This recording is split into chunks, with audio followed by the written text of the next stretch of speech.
Hey Danny, plenty of late drama on show there. Does it feel like 2 points dropped, or do you think a point was a fair result? In all honesty, I don't think we were very good today. I think that's one of our poorest displays since the season started.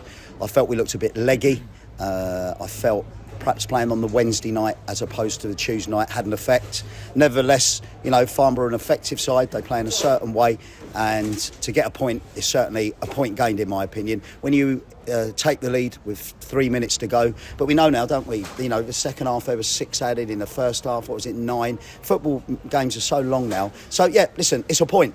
We need to get to 45, 44 points as quickly as possible. It's another point on the journey. But another action-packed game. We've scored 2 goals again. We've conceded 2 goals again. It's certainly a point, Ollie. It felt like a really bitty game, particularly in the second half. A lot of stoppages. Did it feel difficult to really get a steam, up ahead of steam for both sides, really? Yeah, I totally agree with you. It was a bitty game. In all honesty, we've seen some crackers here recently, and I know there was 4 goals, but it was a poor game, wasn't it? Let's not beat about the bush. It wasn't the greatest game, but Welling United Football Club have gained a point. We've seen a fair amount of red cards over the last week in various games, but there was an incident in the second half. Jaden Davis, the Farnborough substitute, already on a bit of a tightrope. Looks like he should have had a second yellow card for a cynical one on Jeff Tango. I mean, that seemed like there was some frustration from you there. What was your view of that? Yeah, listen, I am not going to make one comment about the referee because it's a hard job for him. He needs some help. But yeah, I'm not going to comment about the referee today, and I think, I normally like to have a comment about most things, so we'll leave it at that. Okay, we'll be between the lines there.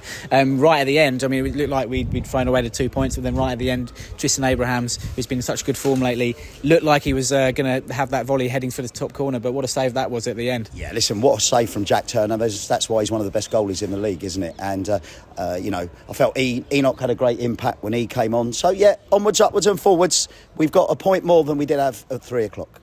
And now we've got a week to prepare now for what's going to be a really big game at Boreham Wood next Saturday. Is that the sort of game we can just attack now with no fear?